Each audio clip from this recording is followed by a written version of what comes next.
BlackRock has officially invested over $23 billion into Bitcoin in 2024 alone, and they've just added an additional $180 plus million worth of Bitcoin just yesterday, being the biggest amount that we've seen in purchases for the month of September. In addition, we've got more bullish news surrounding blockchain and crypto adoption coming in from PayPal and Visa, and we've also even got the head of the Cardano Foundation meeting up with NASA to give a blockchain-based presentation. As a part of today's video, we're just scratching the surface. This is by far one of the most bullish updates I've provided here. We're going to be talking about the macro market as well as Cardano.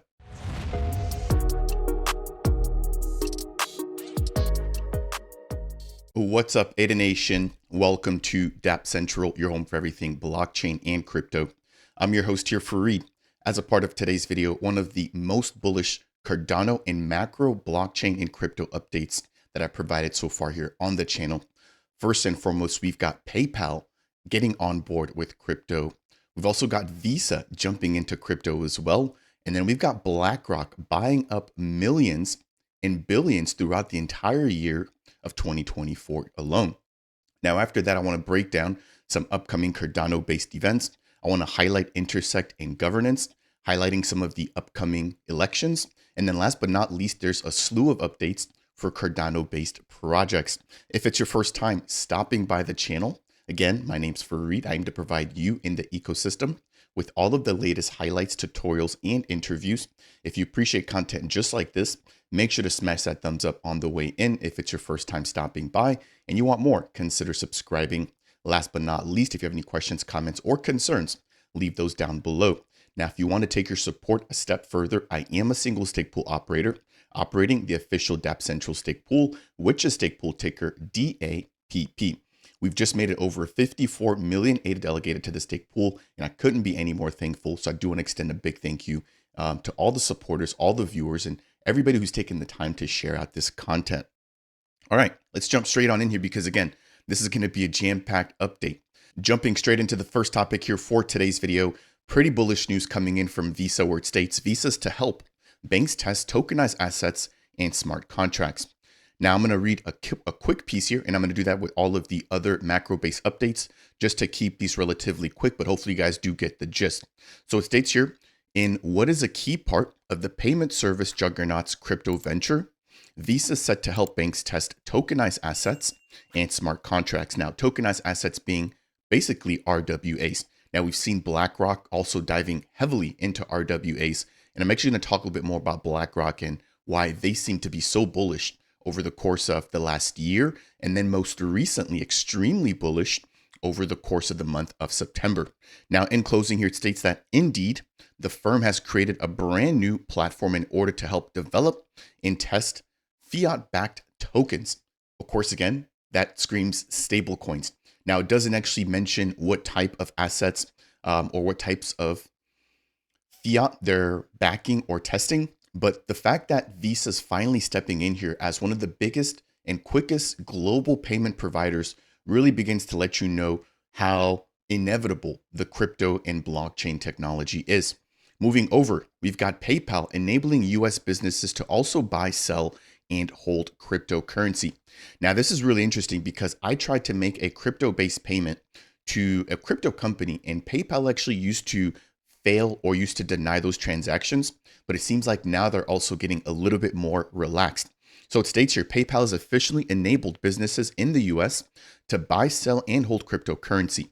Business merchants will now also be able to execute various crypto transactions directly from their PayPal business account, and this functionality is now available in 49 of the 50 states, only excluding New York. So let's see how long it takes New York to figure out that they actually need to enable this in order to boost revenue, boost adoption, in order to stay ahead of the curve. Otherwise, they will get left behind. Now, I mentioned BlackRock. We've got BlackRock buying $184 million worth of Bitcoin in a single day. Now, wait till you hear how much Bitcoin they've racked up or scooped up in the entire year of 2024 alone. That number is in the billions. Now, before we get to that, it states here, according to the data from Farside Investors, BlackRock has officially purchased $184.4 million worth of Bitcoin, roughly about 2,913 coins to be exact, on Wednesday, September 25th, where this figure now represents the highest amount of Bitcoin purchased in a single day in September. Now, this development also highlights the growing dominance of Bitcoin-based exchange-traded funds, or ETFs, in the US. So there's obviously the fight within the individual crypto holder space where, everyday holders like yourself and I have been able to buy crypto and Bitcoin for over, I want to say 14 or 15 years now. But we're now going to start to see a second leg of the race for institutional money. So this includes platforms like BlackRock, ARK Invest, etc., beginning to scoop up as much as possible, which of course helps to pump the entire community's bags as they're trying to play catch up, where individuals have been able to hopefully scoop up and really begin to accumulate a lot of Bitcoin. Now, I mentioned the fact that this is really only the beginning here. And what's amazing is how quickly BlackRock has pivoted. So taking a look here, we've got BlackRock officially purchasing 359,000 Bitcoin worth over $23 billion since the month of January for the year of 2024 alone. So if that's not bullish, I don't know what is. Again, we've seen Bitcoin sort of trading in a range here between 50,000 to 70,000. I personally think that we're about to see a retest and hopefully a break into a new all-time high. But to see institutional adoption coming in, dropping $23 billion in 10 months, again, is extremely bullish. Let me know what you guys think down below in the video comments. Now, scrolling over, we've also got BlackRock releasing a 9-page report highlighting why Bitcoin matters. So it talks about the failing and the inflationary and debasement of fiat-based currencies. It talks about the difficulties to currently transact. And then it talks about limited access to fiat, right? And then, of course, they highlight the fact that you can't ever mint more than 21 million Bitcoins, so that supply can't be inflated. They talk about the nearly instantaneous global transfers of value and settlement, which is all verifiable and immutable. And then, of course, you've also got the fact that this is basically trustless and open to anybody to jump into the ecosystem. So super bullish news here. And what really sort of threw me for a loop here is the fact that BlackRock has even gone as far as to try to break down some of the monetary value or some of the monetary gain that you could have had by holding Bitcoin in the last 4 cycles. So here we've got obviously the first ever cycle where we saw the biggest appreciation in the value of Bitcoin in terms of multipliers with a 592x, followed by 555x, 100x, a 21x, and what we could potentially see in my eyes for this coming bull run, maybe a 5 to 6x. Now, I'm personally looking at a price target of around $150,000 per Bitcoin, but let me know what you guys think down below. And before I jump out of here, I mean, take a look here, right? So if you just take a look across from the prior bull market, we see a huge increase in price volatility as soon as we break past old all-time highs. So here we've got the previous all-time high, we break past that, and we've got a parabolic run. Similarly, we've got the all-time high right here. You scroll all the way across, you break past that, you've got a parabolic run, and look exactly where we are. We're right back at the old all-time high, now expecting that parabolic run. Again, super bullish news here. Now, one bit that I have to play is related to the SEC. I believe there's 3 chair people that operate the head of the SEC, Chairman Gary Gensler, which is probably the most known person or the most known chairperson. But we've also got a commissioner, and maybe that's the right word that I should have used earlier, not a chairman, but a commissioner. We've got Hester Peirce saying that they now admit that they basically knew that crypto assets were not securities, and that this is something that they should have admitted a really long time ago. So I mentioned this before. When we were getting all of that FUD coming in from the SEC with Coinbase, Kraken, Binance being sued, that literally marked the bottom. That was when FTX was imploding. That was when a lot of platforms were failing. And now looking back, hindsight is 2020. That was all just a big plot, a big ploy to basically have the masses exit crypto, as we've seen BlackRock, ARK Invest, and all of these other big ETF providers or institutional investors coming in to scoop up that low. So again, if you have conviction in the space, you cannot step away. This is a perfect example as to why. Now I'm going to play a brief snippet here. It's about 41 seconds. listening to Commissioner Hester Pierce breaking down the fact that the SEC should have done a better and a faster job to identify that crypto coins were not, or that they shouldn't have been considered as security. So without any further ado, let's listen in. Is the token itself a security, or is it part of an investment contract? Is it being sold together with an investment contract? If it is, what is that investment contract, and how long does it track along with the token? By using imprecise language, we've been able to sort of suggest that the token itself is a security apart from that investment contract, which has implications for secondary sales. It has implications for who can list it. And I think this is absolutely, we've fallen down on our duty as a regulator not to be precise. And so tucking into a footnote that, yes, we admit that now actually the token itself is not a security, that's something that we should have admitted long ago and then started wrestling with the difficult questions. Right. So that's the end of the clip right there. The biggest piece that stood out to me is the fact that she's admitted to the SEC using imprecise language.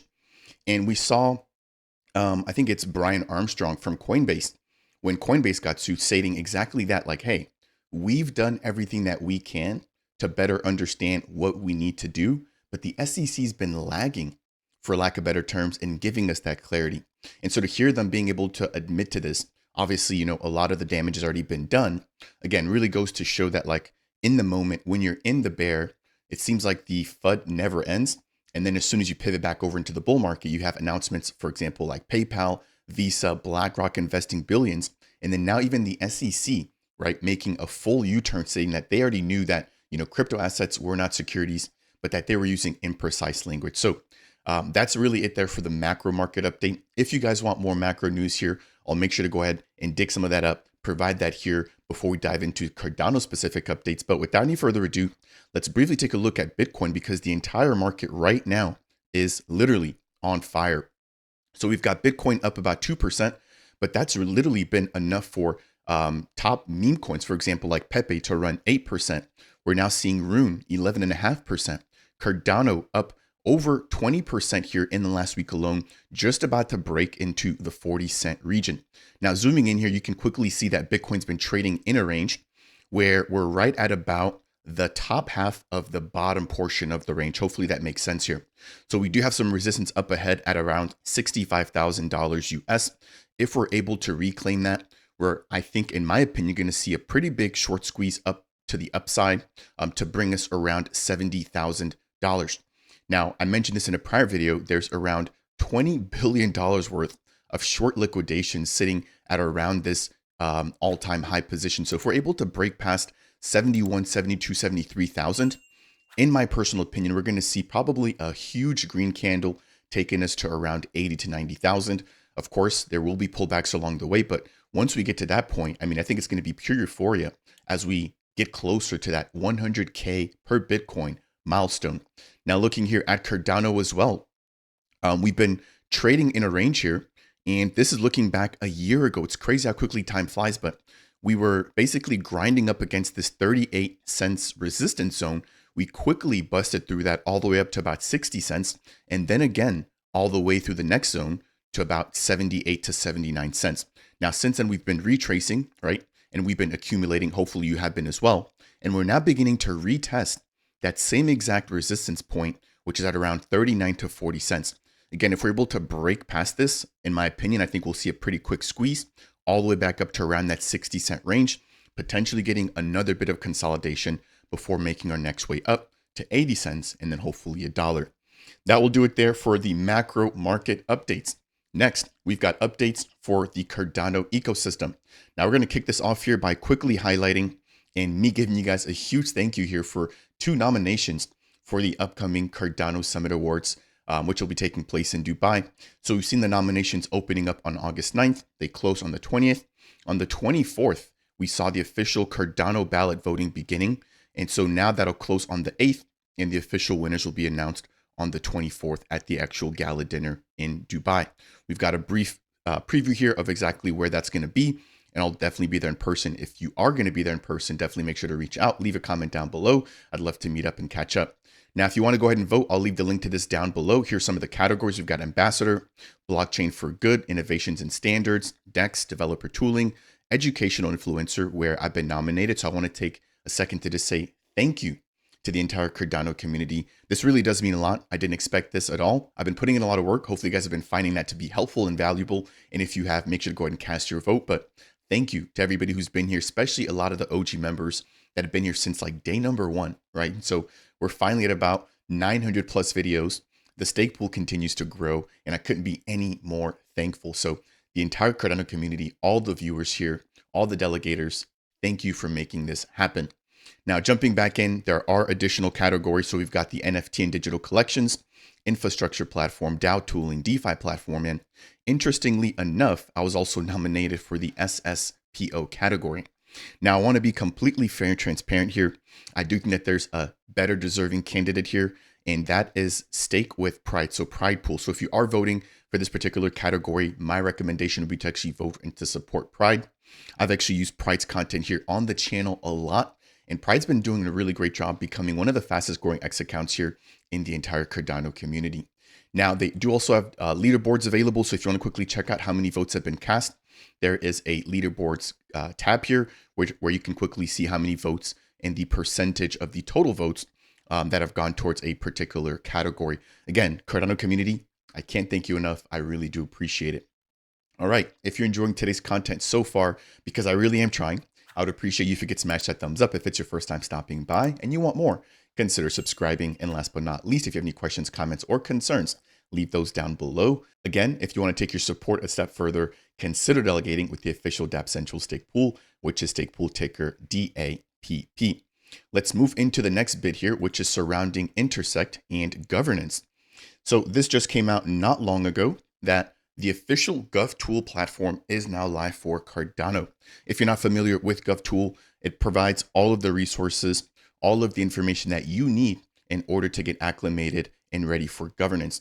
Now we're expecting the Cardano Chain hard fork version number 2 to drop anytime now, and that'll basically turn everything on ahead of the official Cardano Constitutional Convention taking place in Argentina. Next, we've got a nice piece of news here surrounding the fact that applications for the committee and board seats for Intersect, the member-based organization governing Cardano now that IOG, the foundation, and Emergo have basically stepped away and burned their Genesis keys, is now open. So it states here, Intersect empowers the Cardano community to shape its future through governance. Applications are now open for board and community elections, closing on September 27th. So there's literally just a day left. This is a key step towards decentralization, transitioning from volunteer to elected roles. I also recently mentioned the fact that the Cardano Foundation has joined into Intersect, and they're also now aiming to basically act as a community member, contributing their expertise to the future adoption of Cardano. Now, here, there's a couple of bits here in the fully dedicated block. Again, I'm going to try to pick up the pace here, but it says that the board currently consists of 5 different seats, 2 of them being filled by Cardano institutions, IOG and Emergo. And then there's another 3rd seat currently held by the Wyoming State University, where Intersect is actually founded or based out of. So I didn't realize that the Wyoming State University had such a big hand in this, but it's very positive to see. Now, this represents, or the Wyoming State University represents, the educational sector. Now, with 2 remaining seats, this is where the elections for the general community basically play a role. So it states here that this election gives members the chance to apply for committee seats, becoming official representatives of the broader Cardano community.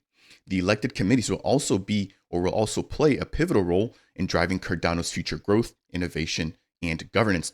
Key election information includes the fact that the applications opened up on the 9th. Again, they close on the 27th. And then they've got 2 links here on the official Intersect MBO blog to apply for committee seats or board seats. Again, the deadline is the 27th. Now, keep in mind here that eligibility requires that you have to pay to be an actual member of the Intersect MBO. So you can sign up as an associate, or you can sign up as an individual and an enterprise member. So individuals and enterprise members are able to apply for seats. They're able to join the governing board, vote in elections, vote in the governing board composition, and then they can also attend the annual member meetings, where associates cannot do any of those things. However, they are still able to obviously, do what they want outside of the Intersect MBO. Now that we've got that bit wrapped up, let's jump into Cardano ecosystem-based updates here. And there's quite a bit, with the biggest one being the fact that we've got Frederick Regard, the head of the CF, landing down at NASA. He's given a blockchain-based workshop, And it states here that as of yesterday, I contributed to an on-site blockchain education workshop for or representing the Cardano Foundation at NASA's Goddard Center. He's proud to say that he's one of the few people that's been able to do that. So this is exactly what we want to see, the Cardano Foundation stepping up, joining Intersect, still continuing to do miraculous work by spreading education and by doing that with some of the biggest and most recognized companies and organizations, with obviously NASA being one of those. Moving over, we've got a pretty big update here surrounding Project Catalyst and funding round number 13, where the voting power threshold has now been reduced to a minor 25 ADA in order to begin to cast your votes for Project Catalyst. Now, I've just had Daniel Rabar and Chris Baird on the channel to talk about Catalyst. I'll leave the link to that down below. But this is massive here in order to lower the barrier to entry and to basically incentivize people to jump in and vote with only 25 ADA. So that's really not that much. Now, if you aren't aware, this used to be set to 500 ADA. So you had to have that 500 ADA in order to register and vote in Project Catalyst.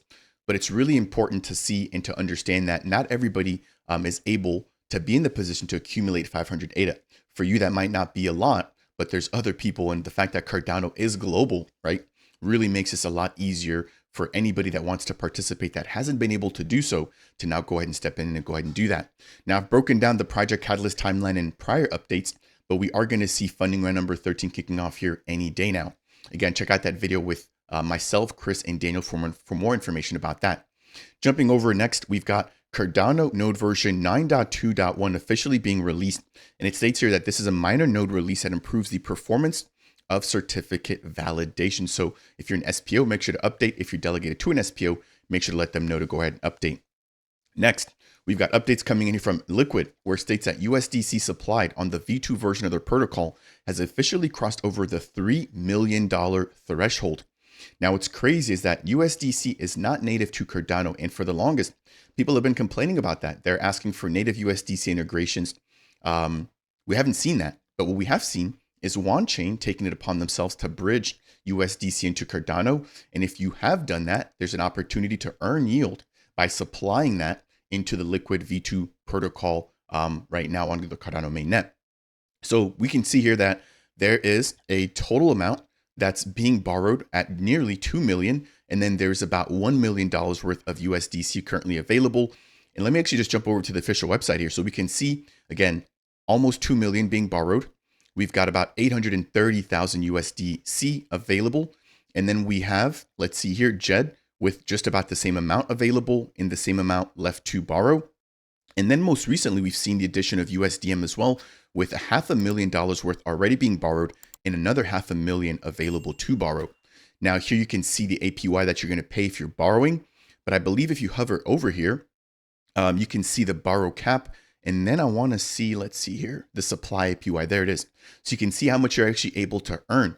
Now keep in mind that this is based off of an entire year. So if you are going to supply, make sure that you understand these percentages here. But relatively lucrative opportunities if you're holding USDC, JED, or even something like USDM. Moving over, we've got an additional update here from the official Minswap team. This has been released. This is their LaunchBowl V2, which is now permissionless, open source, and fully audited. So if you're going to be launching a token, previously you had to use the Minswap LaunchBowl, which was sort of centralized. The team was able to help you get your token listed, launched, and there were a couple of different phases where you had like the initial liquidity phase, you had the conversion phase, and you had the actual launch and LP boost portion of the process. But now that's all permissionless. So anybody can now use the V2 version of their protocol, jump in there quickly and easily launch their asset as long as they're able to raise enough funds and obviously get the word out on their own. Now, there's also been another teaser coming out from the official Minswap team breaking down that something is coming. Now, I think that there might be an NFT collection or some sort of yield farming opportunity, but it states that the mist is officially clearing. Tomorrow, all will be revealed. The 24-hour countdown begins now, and that countdown should actually be wrapping up here in the next 2 hours. So again, if you aren't subscribed to Dapp Central, do subscribe. I try to do my best here to get you guys all of the timely and all of the latest information for all the biggest builders here in Cardano. Next, we've got the official World Mobile team getting ready for their WMTx migration. I've talked about this numerous times, and I've actually done multiple live streams with Clover and Rob to highlight WMTx and everything that we know so far. Now, the team is branching out from Cardano over into ETH, BNB, as well as Base. And so this basically breaks down the expansion and the ticker change from WMT to WMTx when their portal officially opens up. Now, we've just got official confirmations of the actual dates. So on the 30th of September at 11 UTC, that's when the portal will officially open. And then on the 21st of October at 11, again, UTC, is exactly when that portal will close. Now, the team has been very clear to make sure and highlight that if you do miss and that you aren't able to convert your tokens, that they will be able to work with people ad hoc, but it's in their best interest to try to push as many people to do this as quickly as possible. That way, the portal isn't just open and that they don't have to spend additional funds and resources to maintain that particular part of the platform. So again, here we've got this very nice graphic breaking down everything that we know so far about the upcoming portal launch. Now, if you want to find out more, they will be hosting a community space taking place today on September 26th at 1600 UTC, where we'll hear from all the biggest members and contributors to the World Mobile Project. Next, we've got an additional update surrounding Mesh.js. So they've officially provided all of the tooling to simplify the development and integration of DREP registration, DREP deregistration, DREP updates, and voting delegation if you want to go ahead and do that as a member contributing to governance. Now, I've actually played and plugged in a lot of the Mesh.js infrastructure on my own personal website, but here we've got pretty simple documentation about how you can now take all of that and plug that in directly into your own Dapp or into your own website. So again, really, really interesting information here that's coming out about governance. And this, again, allows for you to basically on your own website or your own platform or your own Dapp, go ahead and plug in code that will allow for you to register as a DREP, deregister, update your DREP status or your DREP information, as well as gain delegation from anybody who wants to vote or give over their voting power to you. So shout out to the Mesh.js team and Jingles for making this happen. As we get ready to close out here, big updates coming in here from Cornucopias, where we've got Rob the Fox stating jetpacks are launching in Cornucopias game. They'll be available in the next build. Now he breaks down 10 different things that you can go ahead and do with these jetpacks, which include the ability, right, to basically just save time climbing mountains, etc. Makes things a little bit more enjoyable, a lot more fun. Talks about the fact that jetpacks will have different traits. So basically the fact that they'll be customizable, and also breaks down the fact that hollow cash speedruns, basically like an Easter egg hunt, will be a lot faster. And then that this will be a part of a packs collection, right, which will also have storage available. You'll also be able to recharge them, and that you could potentially run out of fuel in mid-air. So let me know what you guys think about this down below. This team continues to build and develop. And as we get ready to close out here, we've got a warning to Cornucopians, highlighting the fact that as we prepare to enter the Cornucopias universe, we need to be aware of unfriendly agents, also known as Terra Loyalists, that reside on the Earth's surface, right, where they're known to be armed and dangerous. Again, keep in mind that with Cornucopias, everything is taking place in this metaverse or in this network or in this world where people are living in these floating domes.